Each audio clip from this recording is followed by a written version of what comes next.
I don't need the stat sheet tonight. It doesn't even matter. Can you kind of explain the scenes in the locker room? I mean, I've been in a ton of locker rooms my whole life, and that's a first for me to have that kind of.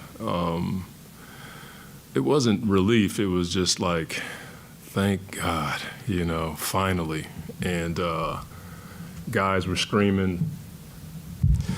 I was almost in tears, and I'm just so happy for our guys. I'm happy for everybody in the locker room.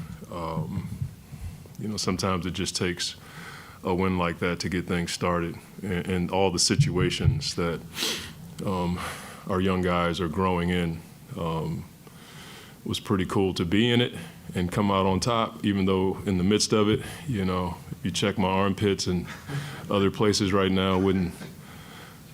But at the same time, the locker room was just, it was pretty cool. And I just have so much respect for our team, the way they come in every day. I've said it so many times, and I think people may have thought that they were okay with losing, but they came in every day with a great spirit, and they wanted answers, and they came in wanting to learn and try to get better. We rarely came into the gym with a bad spirit. We always had our joy because we knew that if we put it together, we could not just win one game, but, put many wins together. So I just respect the heck out of our guys. Really happy that we finally got a win because it's so hard to win in this league. And yeah, it was pretty cool. This may be to be determined, but usually teams learn to win at high stakes games like playoffs or something like that. But could there be some irony in this losing streak? Like, you guys played, this is probably the most steady 48-minute game you guys have played in a while. Really no lapses. You got production from everybody. Yeah. Even the endings of the last few games haven't been bad. It's maybe been a second quarter. Yeah. Could there be some irony in that you learned to win from? I mean, I that? told, JD had a help off the corner and gave up a 3. And you can drill it in practice. You can watch it on film, but until you feel it, it's hard for guys to learn. We had a number of get-in situations that we haven't had a chance to be in. How physical it is when you're trying to take the ball out on the side and you're just trying to get it in to shoot free throws. It's rare for them to call a foul.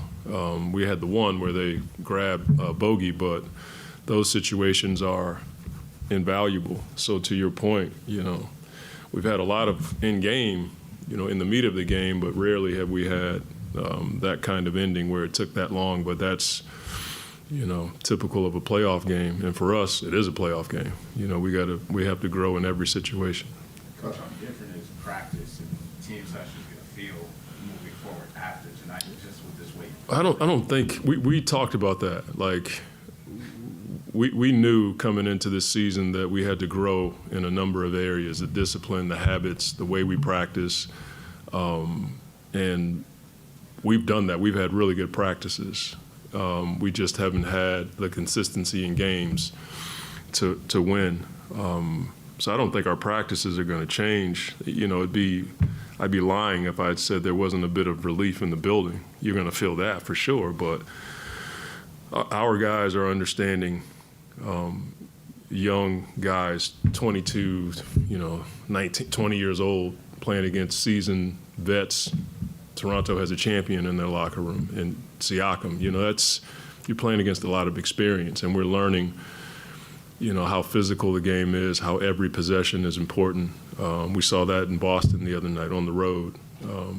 So all of these experiences are helpful for us, but the practices, I'm sure there's going to be even more a level of seriousness in the practices that we've seen, and then we'll probably raise it a level because we never want to go back to what we just experienced. Kay, of course, kind of struggled in the first half, shot 1 for 8. Yeah. Kevin Knox picked up Stack really, picked up Stack really.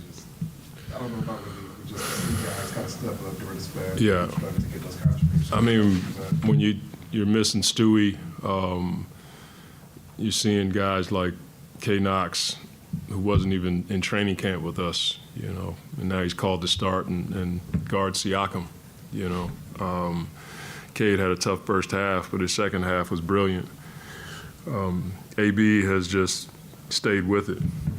It was a segment for about, I don't know, 2 or 3 weeks where he just couldn't buy one. And all of our young guys watched him every day put the work in during practice, after practice. And, you know, those are the experiences that are just as valuable as the stuff that we're learning in games. You know, our young guys are watching a old head who went through a tough time, you know, stay with it, keep a good attitude, and tonight it paid off. Tonight was where some of the most of your shots were going down, specifically from the free throw line, 35, 40. Just how much was that impact? Huge. I mean, anytime, you know, Cade and J.I. can get to the line that many times, it speaks to, one, the game was physical. Toronto is a big, strong team. They play physical basketball, but we just kept attacking, and I thought that was really important. So when those guys get to the line, I mean, 40 times, that's 40 times we can set our defense. That's 40 times you get a quick blow. Not 40, but you get the point 20 times. So I think anytime we can get to the line like that, it's beneficial for us, but it fits the athleticism of our team because we have a few guys that can play downhill.